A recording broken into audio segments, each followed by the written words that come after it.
Assalamu alaikum, hello and good evening. We meet after Ramadan and the Eid. I hope you have had a blessed Ramadan and a blissful Eid. In our studios today, we have a very well-known young man, Mr. Abdul Ali, also known as Ali Jacko and Ali Jacko the Lionheart. He started his career as a kickboxer.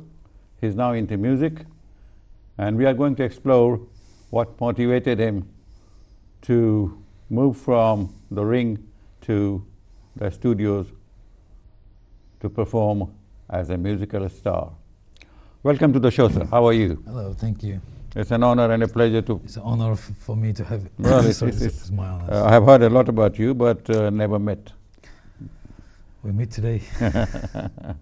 Tell us, Ali, what were the circumstances? I mean, we know you as Ali Jacko. You adopted this name for the ring, isn't it?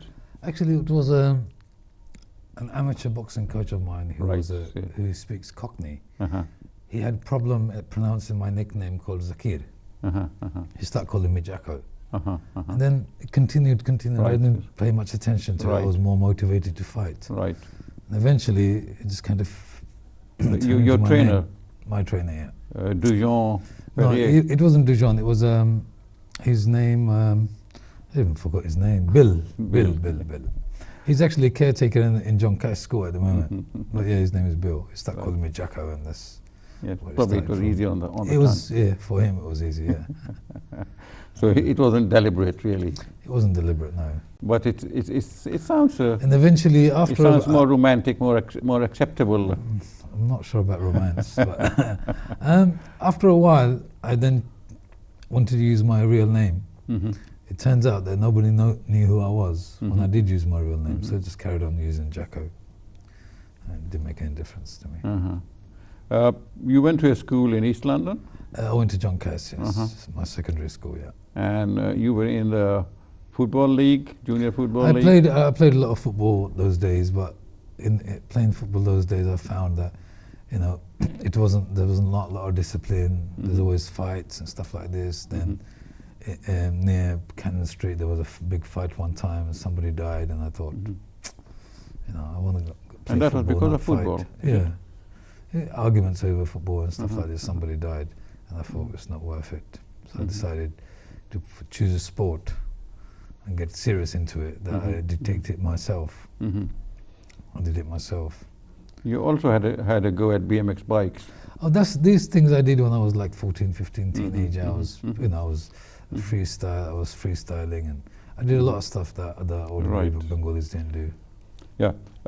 You also went into some sort of manufacturing, garments and yeah, my father was in the rag trade, so I kind of picked it up from there. So then I pursued it for a while. Then I turned it into a big business. At one point, I had loads of people working for me, and I was only 17, so that was quite interesting.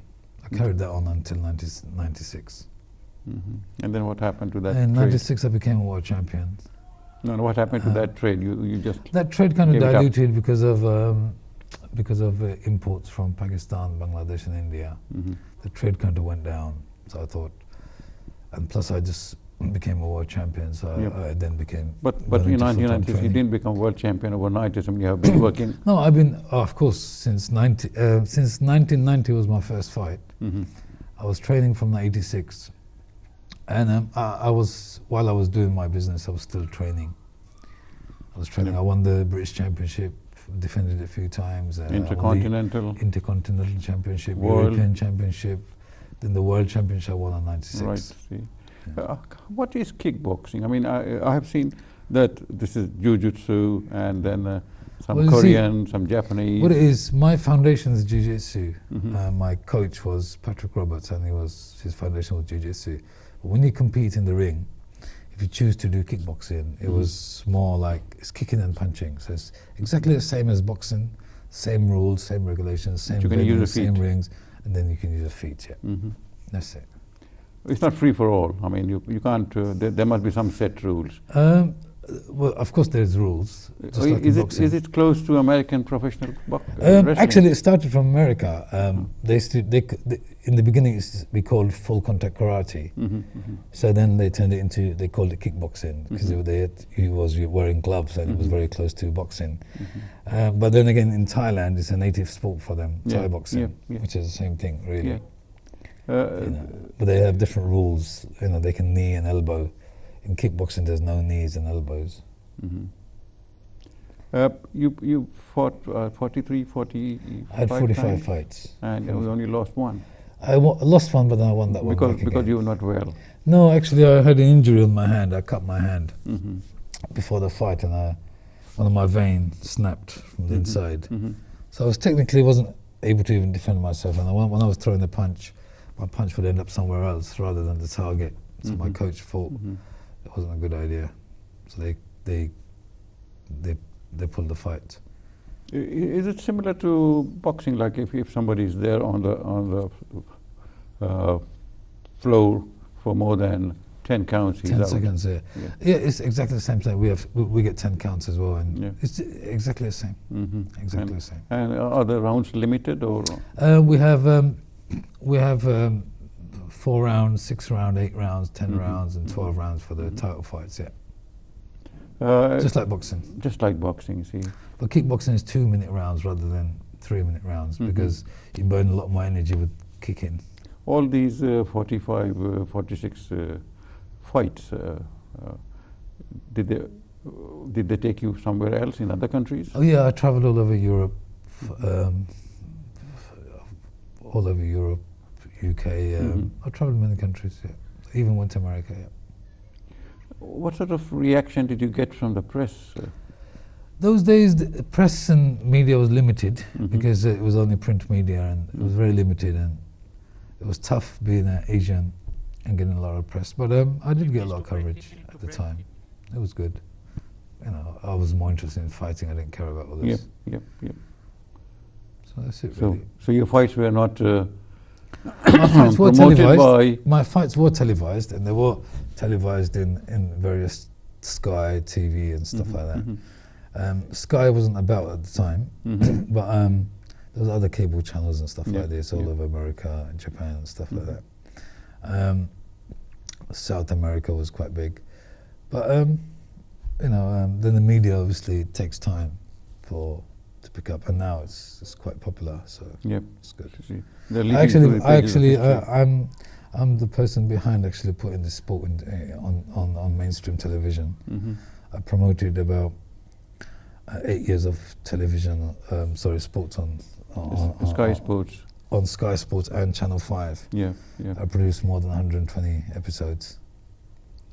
You also were interested, in somebody, or rather grooming Bangladeshi boys, and you established a boxing stadium. I tried to. I went to Bangladesh to bring some fighters over. I thought, they have their pedigree, they have their hunger, they come from the right families. And what happened to that boy Chakma? Chakma, I'm still managing him, still looking after him. We have an issue because we can't bring fighters from Bangladesh to UK because there isn't a professional body in Bangladesh. So in this country, you can't get a British license if you don't have a work permit. Right. If you don't have a work permit, you can't get a British license, and if you don't have a British license, you can't get a work permit. It's catch-22. Catch-22. So due to this, I've promoted some Indian boxers from India, and I've got a very good relationship with Boxing Federation in India. Right. So I've sent Chakma over to India. He's been training there. He's had 2 fights, and he won them both, professional fights in India. So now I'm speaking to Barry Hearns, who's a good friend of mine, and I'm planning to bring him over here. He could be possibly fighting on a very, very big show in London. What about our boys in London, in UK? Are you? I tried to train loads of boys, and I spent a lot of time and energy into them. It turns out that up to a certain age, they dedicate their time into training and so on, and then they start messing around, driving, learn how to drive, chasing girls, smoking, and other influence take over, and then they're not dedicated enough. things I realized that, you know, to become an athlete in that in a level, you have to dedicate yourself. But is it as glamorous as boxing, as being a cricketer, as being a footballer? Of course it is. Of course it is. It depends how good you are. It depends what you enjoy. I mean, I was offered to fight, become a boxer through Frank Maloney. I chose not to because I chose. I like the kickboxing, so I carried on doing that. Well, it's about time to have a break, and then when we come back, we'll talk about a lot of other activities that you have been engaged in over the years. Thank you for being with us. Don't go away. We'll be back soon after this short break.